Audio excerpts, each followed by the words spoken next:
3, 2, 1. Roll the footage.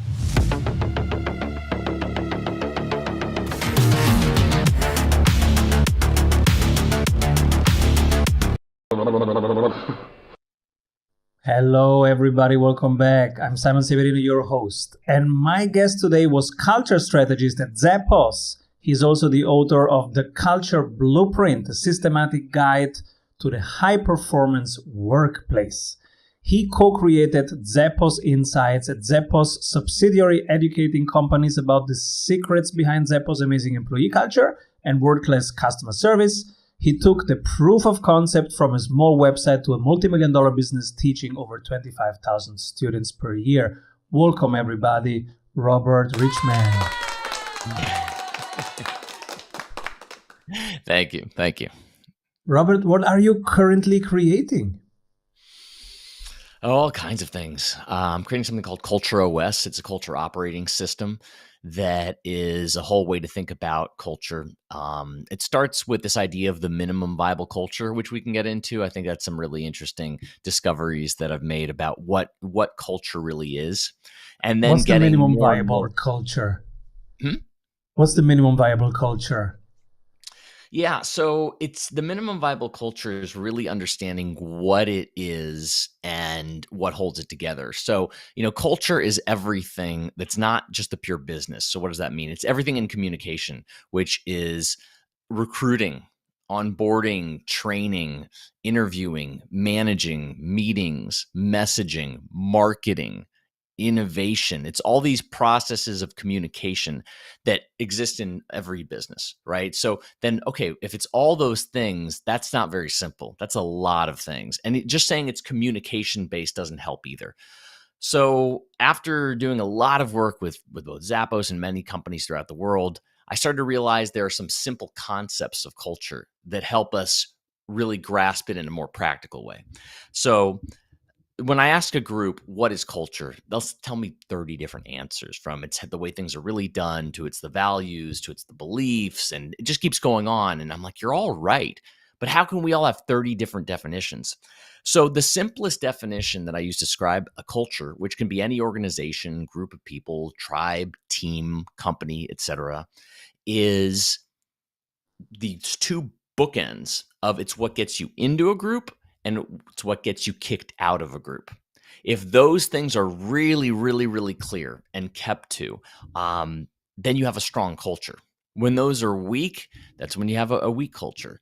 So it's understanding what gets somebody in here. What do they have to do? And that's not just on the recruiting interviewing part. It's also the onboarding and training part. Like the Navy SEALs have a very rigorous onboarding that tests if you have the mettle to really be with them, right? And then what is a fireable offense, for example, at a company? So if you ask most managers at companies and say, what's a fireable offense? They'll say harassment, gross negligence, right? It's rare that they will say, these are the 10 values we operate by. If somebody is not in alignment with these values, it doesn't matter how high a performer they are cut, because the culture as a whole is more important than any individual performer.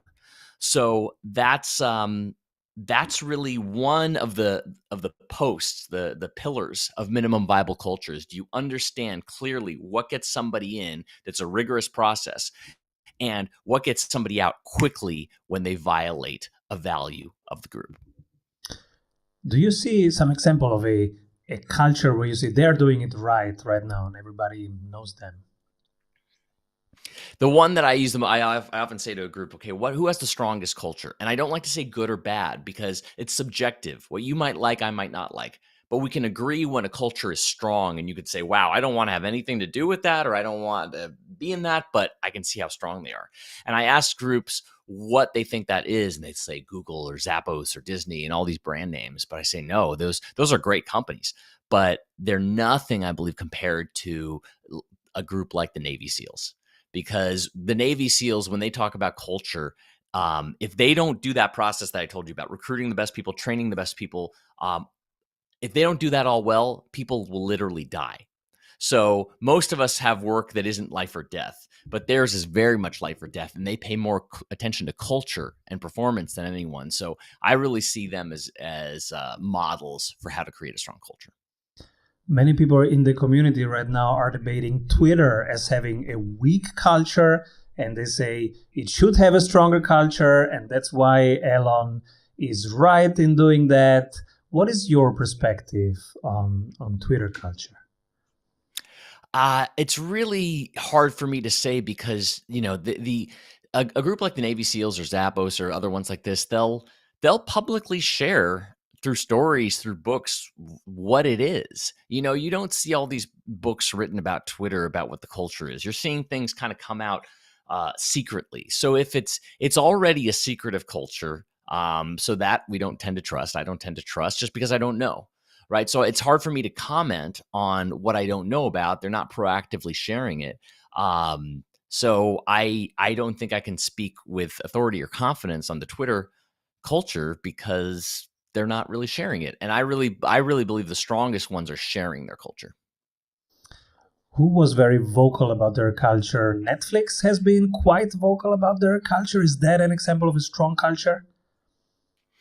Yeah, especially in their early times. I think that they've their culture deck that went around was very good. I think the funny part is when people read about this or see this, they say, "Oh yeah, it's really simple. You just hire the best people in the industry with the highest salaries." Like that is a bit of a hack to do that, right? I think their deck is really good. I think Patty McCord did great work there. Um, and I again, I'm not sure now because things have gotten really politicized, but and the same thing for Zappos, right? Like I wouldn't say the culture now is necessarily the same as when I was there. I can comment on when I was there and what happened there. So Netflix, again, with their early culture and how they built it, I think is incredible. I think something also incredible about Netflix is they did something very, very different in the industry, which is they didn't dabble in original programming. What they did at the time was they spent $100 million on House of Cards. So it's like taking their poker chips and going all in. They said, if we're going to do this, we're going to do this with pure excellence, great script, great stars, etc. And they really bet the farm on that and won. So I love seeing that when a culture is willing to bet hard on a thesis or an idea like they did. They You also are a model for disruption, I think, which I love talking about as well. We can talk about disruption because one of my principles of disruption that I've discovered is that it starts by with a big frustration, like people had with the DVD rental market, and then they remove something that everybody thought was essential. So first they removed the store. They said, we don't need a store. We can do this by mail. And then DVDs. And then they removed the DVDs. They said, you don't even need DVDs. So I love that the most disruptive products and companies, I think, remove what seems essential, what everybody thinks has to be essential. They remove it, and that's where the innovation happens. Beautiful. And you have something very cool cooking right now. It's a format for events that can spark creativity and innovation. I want to hear everything about it after one word from our sponsors. What if your business would run well even when you are on vacation? Discover how 1,600 business owners have regained their freedom using the Strategy Sprints blueprints. How they enjoy living their dream and watching their business scale. Get the exact checklists they use to go from stressed to fulfilled using the Strategy Sprints method. Order your copy of Strategy Sprints 12 Ways to Accelerate Growth for an Agile Business on Amazon today. And if you love it, leave us a review. For more information, head over to strategysprints.com. When smart guys like you launch a new format, I'm excited. I want to hear everything. Why this format? What is it about? Yeah, so I'm what you might call a maximizer. What is that? It's. Have you ever taken StrengthsFinder test? Have you done that? I did. Yeah. So great. If anybody hasn't done it, it's a great way to understand what you're really good at. I took the test and I am a maximizer, which means a maximizer takes really good things and makes them amazing. Rather than building a lot from scratch, Somebody like me takes something really good and takes it to the next level. So I took something that's already really good called open space technology, which was developed by Harrison Owen as a format for conferences where the people get to set the agenda. There's a theme, but people set the agenda, and then individuals get to host conversations and then write down the notes from it. And I've been taking that and applying it to the corporate world. A lot was influenced by my mentor, Daniel Mezek, author of The Culture Game and several of the books on culture, because he discovered how much it's an open source format to crowdsource the best ideas from the company. So he and I started working together on that and doing work for Intuit. And since then I've worked with Capital One, ING, Stanford Healthcare, of using this format. And what I love about it is that it means leaders have to let go of the illusion of control. CEOs let go of the illusion of control because the strongest ones realize they don't have it. It's a perception. Oh, I'm the CEO. I'm in control. No, you're not. Especially when you have a huge culture and a huge group of people, you are not in control. You can't even micromanage them if you tried. So they understand that and say, okay, if I don't have control, how can I use that to my advantage rather than fight it? And this format allows a leader to say, whatever their goal is, says, how are we going to create blank product? How are we going to dominate this market? Whatever the thing is, whatever the CEO wants. And then the culture, the group, it could be a division or the whole company, uses this open space format to then create all the ideas and crowdsource all the best strategies to do it. And so I've had the privilege of doing this with some of the best companies in the world that are willing to understand the truth of what's going on, because it surfaces all the conversations that people are having off to the side, but not in an officially sponsored way. And so that's why I developed OpenSpace.events, which shows the videos of how to do it. I've put my manuals up there that I use to do this, so anybody can do it. I certainly love to talk to companies that want my help, but I also want anybody to do this because it's an open source technology that companies can leverage to get the best ideas out of their people. And which companies should use it, and for which stage or which problem they're solving, or for which topic? There's two cases for this. There's one is the original purpose of open space, which says that it's something where the deadline decision was yesterday. You need a diverse range of opinions. You're not tied to any particular outcome of the crowdsourcing, and that it's opt-in, that nobody's forced to do this. And so that's when you've got a really, really specific thing in mind. But I've also seen it where a company will do it for their annual meeting, for example, and say, okay, this is the strategy, this is the goal this year, especially if they can prioritize. If they can prioritize, it's great. If not, a lot of problems can surface. But if they can prioritize at the beginning of the year, that means they're crowdsourcing the strategy by open sourcing it and then getting the best ideas and then determining what will work from there. And what I found is that it really works well for big companies as well, because it surfaces where everybody thinks that they don't have permission to do something, and they remind them of that. Or surfaces an idea that's already being worked on, and they tell people, and it connects people in this fabulous network of connections. And it's the only thing I've seen that not only does work, but builds relationships, because you'll connect with people across the company that you didn't think you even had anything in common with. And now you do, and there's a relationship there. And I think cultures are ultimately simply a network of relationships. I remember Zappos as the king of customer service, wowing the customer, and it was the case in everywhere, right? And I wanted to learn what is Tony doing, and I found out that it was Holocracy was the operating model. So I went and became a certified Holocracy practitioner. But over the last years, I didn't hear much. What's going on right now? A lot happened. So you're talking with Tony or with Holocracy? I was a Holocracy practitioner. But are you asking about what happened? You know what about happened what happened to Zappos, Tony, right? and to Holocracy, yeah. Okay. So I assume you know the tragedy that happened with Tony. He died. Right. Yeah. Yeah.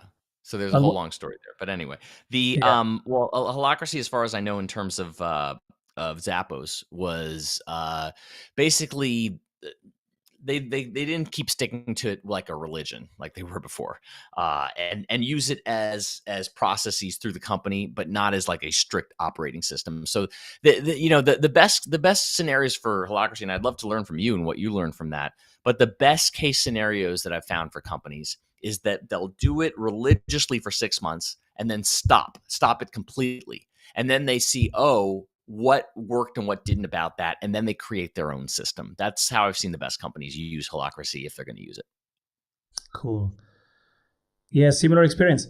You need a strong culture to begin with that wants to onboard such a process, and then they literally need to make it their own. I absolutely agree. Right. It's in phases. They need to make it their own, have some variations. And there has been a lot of variations happening. So that's Zappos. But now let's look forward. What's exciting you? What are you working on right now that you would like to share something about? Yeah, I'm still completing the Culture OS right now, the operating system, and I'm also thinking a lot about what is the future for companies, because there's a lot of vectors happening in the world right now that looks like there's going to be a lot of change. So that means two things. One is, how do we create cultures that are strong in change itself, but also dealing with the vectors. For example, it's looking like supply chains are going to be more and more of an issue. Food supply itself an issue. Hacking could be an issue. So all these things that could be happening, and I'm writing up my ideas around how a company proactively prepares for that in a way that's an opportunity, not fear-based, but sets everybody up for success in the company, whether these vectors are happening. And I think that one of the things is the individual. We all think we're okay with change until it's a change we don't like. So the question is, do the individuals in the company have the internal resilience to be the calm in the storm? So to use an analogy, imagine a tree in a storm. Like, it's all over the place, but the roots are strongly holding it in the ground. So if people don't have strong roots, they're going to be uprooted. There's going to be a lot of mental health disorder. So I think that part of it is not just company strategy. It's really, how do we train our people to be resilient people? And I think there are practices that I just went to the Joe Dispenza retreat about meditation, and how much meditation, specifically guided meditation, can really, really help with that. So that's what I'm thinking about and working a lot on now, is what are the companies of the future going to look like? What are the cultures going to look like given the current vectors of the world? Where do you take your inspiration from? Any particular podcasts, books that inspire you? Historically, certainly in culture, the pillars have been Good to Great, that really had a big influence on Zappos and myself. Tribal Leadership by Dave Logan and John King and Haley Fisher Wright was just an incredible viewpoint on culture itself. Personally, the book The Surrender Experiment and The Power of Now were very great in terms of being really, really present and accepting the moment.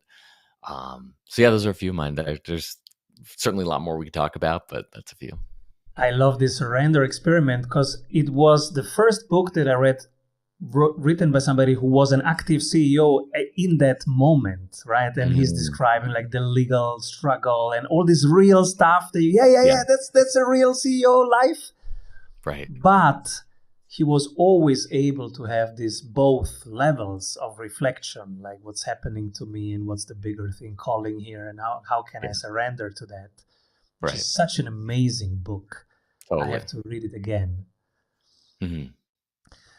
And so what's up next for you? How does this year look like? It's interesting. I'm not entirely sure. It's really evolving, and I'm creating it. I think I've been very lucky in my career, and I have a definition of luck, which is being in the right place at the right time with the right people. And I've come to believe that when we're really in alignment, in coherence with our bodies, with our minds, with our spirit, then luck happens a lot. And when we're not, we get signs and signals that we're out of coherence, and getting us to get back into it.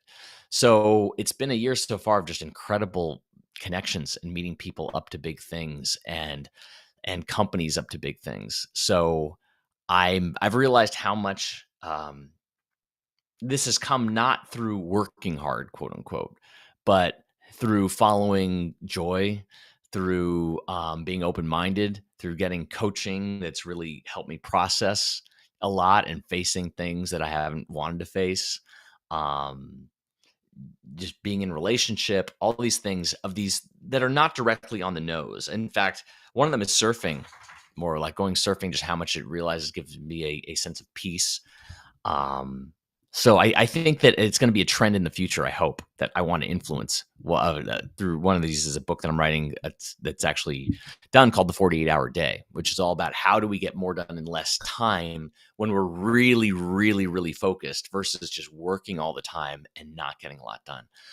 So that's what's up for me. This is so important because many of us think, hey, let's do more.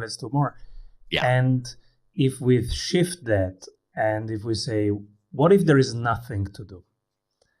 And we just focus on coherence and integrity. I'm also very passionate about that. Also, just coming back from a retreat, a 3 days Advaita Vedanta retreat, where we just had one question: who am I? Who is observing this right now? And so you go to your source, and when you see that, you realize there is nothing missing and there is nothing to do. Now, if we bring that to the workplace, I'm actually very inspired by that. And I want to bring it also much more to the workplace. There is nothing missing in any moment. And everything needed is here in every team right now. And whenever we meet a colleague, a supplier, a client, there is nothing missing in them. There is the divine right now in everybody. And it's infinite opportunities. Yeah. So how can we enable more of that curiosity, of that spark in teams, in organization? And I'm curious, how do you realize in yourself that coherence is diminishing or increasing? There's various ways. There's heart math has the tools like Inner Balance, where you can literally see your heart rate of its coherence, HRV. So that's a tool that I use for that to get myself. Oh, literally HRV. Yeah. And then what do you use? Inner Balance by Heart Math. Mm-hmm. Yeah. So that's one. Oftentimes the state of my surroundings is indicative of my mind state. So when there's a mess happening, I'm like, okay, slow down a bit. See what's, seeing the chaos emerge, which is okay because a lot of ideas come out of chaos for me. And then it's like, okay, bringing it back. So that's it. I think it's also the biggest one I've really realized is how much if I'm blaming anything external for what's going on versus taking responsibility and seeing what's coming from within, that's a sign that I'm out of coherence, right? So yeah, those are a few of them. Yeah, that's beautiful. And one question that I always ask is, you can pick one person when everybody zigs, this person is zagging, but from your perspective, they're doing the right thing. Who do you pick? What comes to mind is Dr. Kian Vu, who's doing a lot with biohacking, but I love that he's also got this amazing focus on how we live our lives as the ultimate kind of biohack. So he's got a book called Thrive State, and he's an emerging speaker that I think is doing something interesting and different.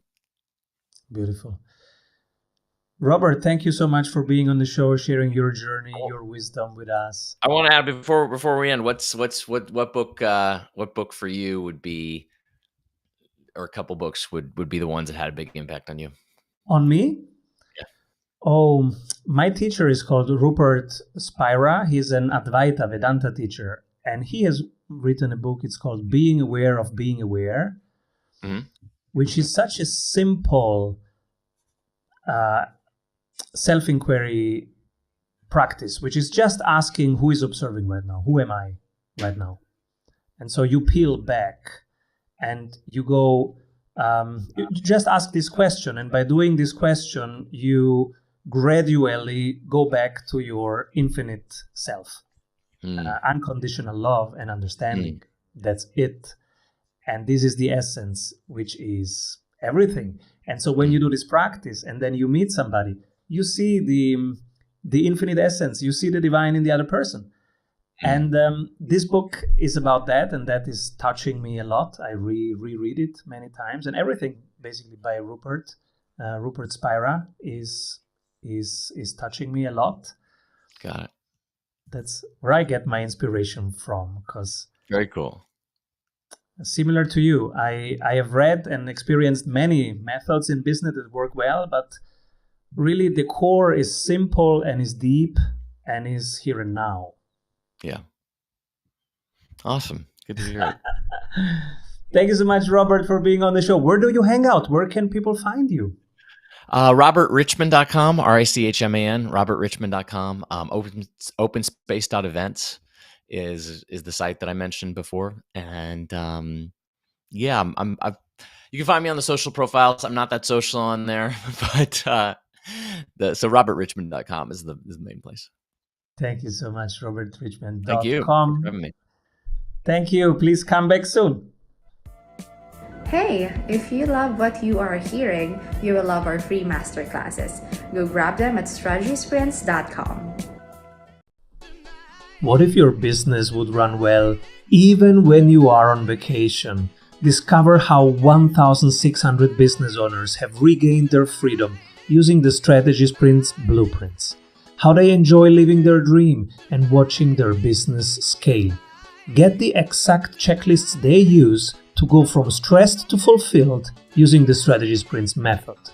Order your copy of Strategy Sprints 12 Ways to Accelerate Growth for an Agile Business on Amazon today. And if you love it, leave us a review. For more information, head over to strategysprints.com.